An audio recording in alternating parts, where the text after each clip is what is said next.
ASDIP Steel includes the design of shear and moment connections. The type of moment connections included in the package are Flange-Plated and Welded Flange. But now this third type of moment connection has been included, the end plate moment connection. This is Javier Encinas, and today we're going to discuss the design of extended end plate moment connections and how to do the design in ASDIP Steel. Let's get started. When you create a calculation for a moment connection in ASDIP Steel, you see this template. Here at the top you select the moment connection type, either flange-plated, welded flange, or end plate. Note that the user interface changes dynamically when you select different types.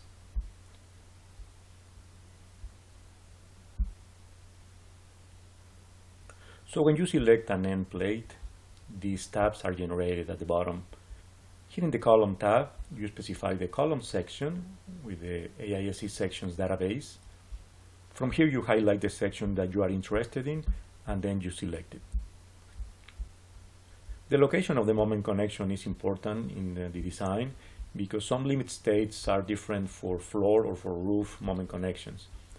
When there's a similar connection at the other flange of the column web needs to be designed for compression buckling. So this box needs to be checked if that's the case. When the column is reinforced with continuity plates, some limit states don't apply, so this is important in the design as well. If you go to the beam tab, here you specify the beam section from the ASDIP sections database as well. If we go to the end plate tab, here we specify the end plate connection type, either 4-bolt unstiffened, which is called 4E, or 4-bolt stiffened, which is 4ES, or 8-bolt stiffened, which is called 8ES. For example, if we select 4-bolt unstiffened, it looks like this. Just the beam with the end plate, 4 bolts at the top and 4 bolts at the bottom, without any stiffener. If we select 4ES, it's same type as before, but now we have a stiffener on top and bottom. And the 8-bolt stiffened 8ES, this connection has 8 bolt at the top, 8 bolt at the bottom, with a stiffen at the top and bottom as well. Here we enter the end plate width and the thickness, and here we enter the spacing between bolts. It's also necessary to specify the distance between the bolt and the face of the flange. In addition, we need to specify the edge distances, both horizontal and vertical.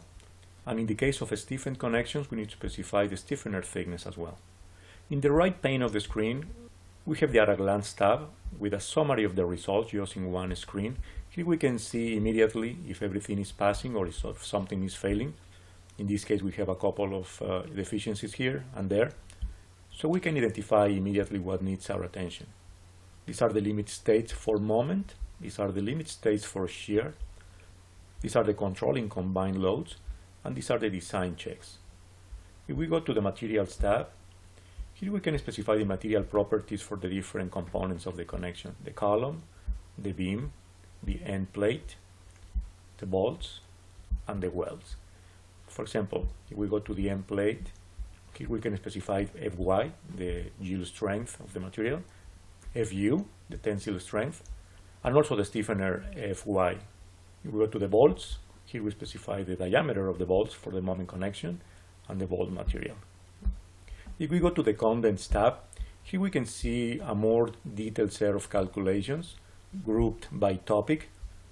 For example, here we can see the shear connection strength with the limit states, the factor phi, the nominal strength, and the design strength. The controlling limit state and the design ratio here. The same for the moment connection strength.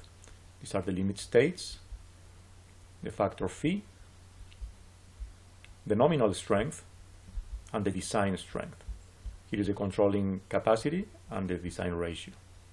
Here we can see the combined loads and the controlling load combinations as well. It's passing.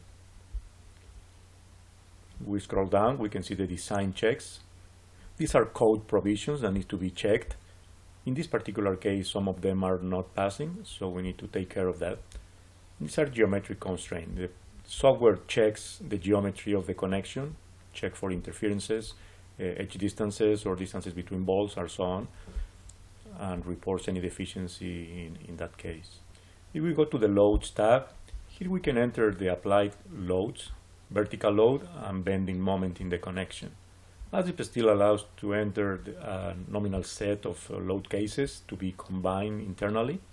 Here we are entering dead, live, roof life, snow, wind, and seismic, and the program will combine them per the load combination as a 7, 10, or 16, as a 705, or user-defined load combination. The program also allows you to enter a single set of pre-combined loads.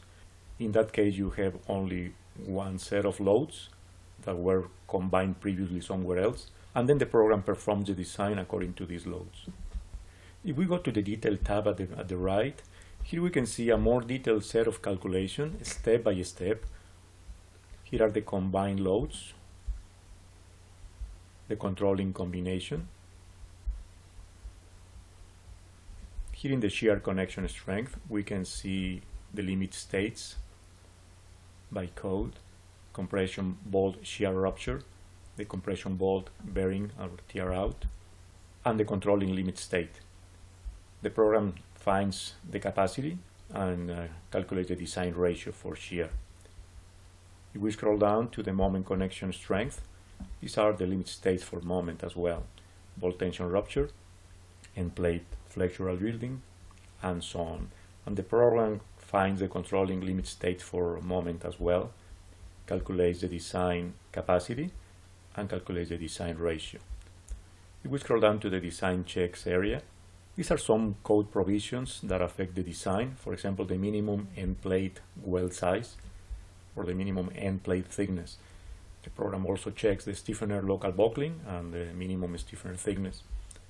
And finally, these are the geometric constraints. The program checks the plate width and the column flange width as well. And the program checks if the bolts are overlapping at some point.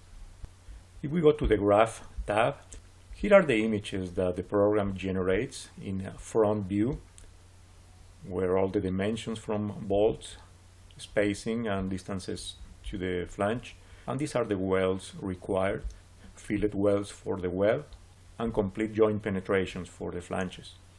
This is an elevation view where we can see the plate and the 8 bolts at the top, 8 bolts at the bottom, with the stiffener plates with sizes.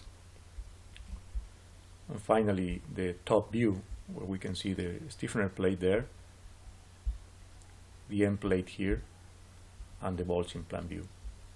This is a design summary of the result where we can check the design immediately.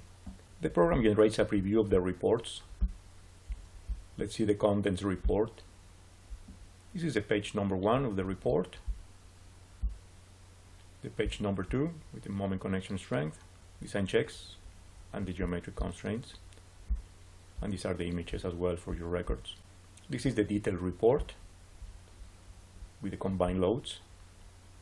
The next page, shear connection strength. These are the moment connection strength, design checks, and these are the images as well. As you can see, the program updates the results dynamically when you change something in the input. For example, if we specify that another connection exists at the other side of the column, then this web buckling will be checked. Let's check it. And the web buckling has been checked. Likewise, if we specify continuity plates, some limit states will not apply. For example, if the moment connection occurs at the roof, and we say that we don't have continuity plates, then something is failing already there. But if the moment connection occurs at the floor, it passes. So this is important as well. If we change the type of end plate moment connection, the images will change dynamically as well. For example, if we select 4 bolts stiffened, then it looks like that now. If we select 4 bolts unstiffened, also the images change as well. As you can see, it's very simple to design moment connections in ASDIP Steel. The previous release included Flange-Plated, looks like that, or Welded Flange directly to the column, like this.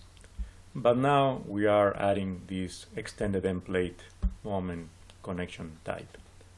With this, we conclude the presentation of this new feature in ASDIP Steel with the addition of the extended end plate moment connections. Please subscribe to the channel if you want to receive notifications in the future for similar videos. Thank you very much for your attention.